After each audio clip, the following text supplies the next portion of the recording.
정책조정회의입니다.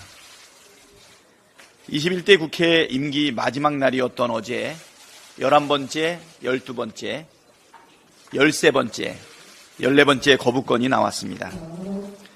윤석열 대통령은 21대 국회 마지막 본회의에서 통과된 전세사기 특별법, 민주유공자법 등 4개의 법안에 대해 또다시 거부권을 행사했습니다.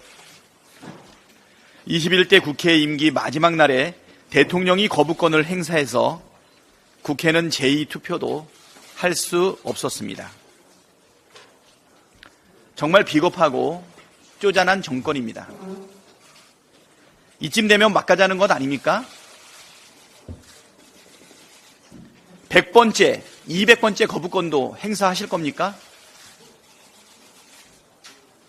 총선 민심을 정면으로 거역하는 국민 배신행위이자 국회 입법권을 침해하는 반민주적 폭거를 강력하게 규탄합니다.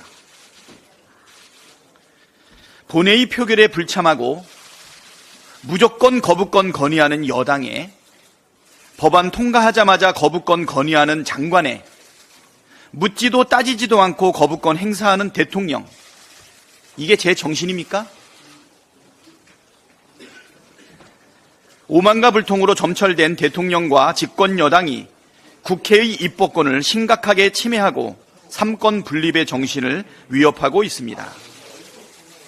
도대체 언제까지 국정 운영을 이렇게 막가파식으로 하실 겁니까? 도저히 묵과할 수 없습니다. 21대 국회의 마지막 본회의에서 통과된 법안들은 사실상 여당인 국민의힘을 제외한 모든 야당이 동의하는 법안입니다. 소수 여당이 목리를 부리면 무조건 거부하는 것이 민주주의입니까? 독재 아닙니까? 대통령의 폭주를 민주당은 더 이상 용납하지도 좌시하지도 않겠습니다.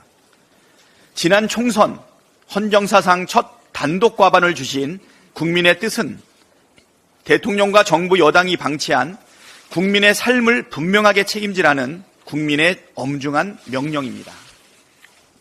대통령이 남발한 묻지마 거부권 법안, 민주당이 반드시 다시 관철하겠습니다.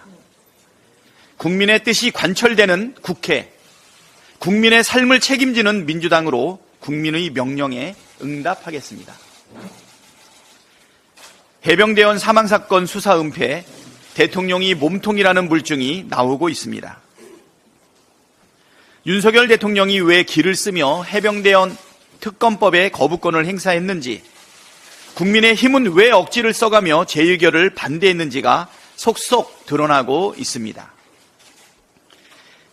해병대원 사망사건에 대한 수사 외압 의혹이 불거진 시간, 이종섭 당시 국방부 장관이 대통령실, 정부, 여당 고위 관계자들과 40여 차례 연락을 주고받은 사실이 드러났습니다.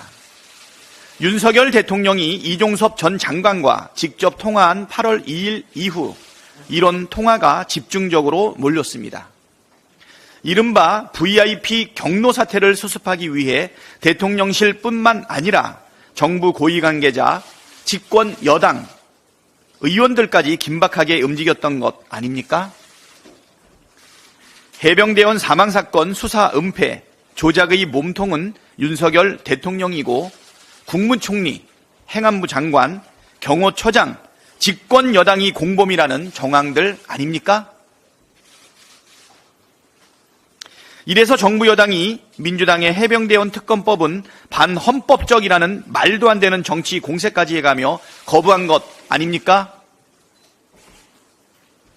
특검을 반대하는 자가 범인이다. 죄를 지었으니까 특검을 거부하는 것이다 라던 국민의힘과 윤석열 대통령의 말을 온 국민이 기억하고 있습니다. 국민의 생명을 우습게 하는 것도 모자라 이를 감추려고 은폐 축소하기 위해 함부로 권력을 남용한 윤석열 정부의 작태를 국민이 용서하지 않을 것입니다.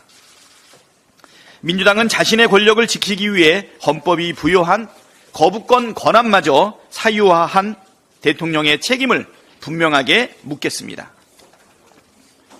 해병대원 특검법을 빠르게 재추진해서 해병대원 순직 사건의 모든 의혹을 반드시 규명해내고 반드시 범인을 찾아내어 책임을 지우겠습니다. 한마디만 덧붙이겠습니다. 21대 국회 마지막 본회의에 참석해서 법안 처리에 협조해 주신 21대 민주당 국회의원 모두에게 깊이 감사드립니다. 22대 당선인 신분으로 해병대원 특검법 관철을 위해 행동해 주신 22대 국회의원 초선 의원들에게도 깊이 감사드립니다. 국민을 위한 그 소중한 마음들을 모아 22대 국회에서 반드시 성과를 내겠습니다.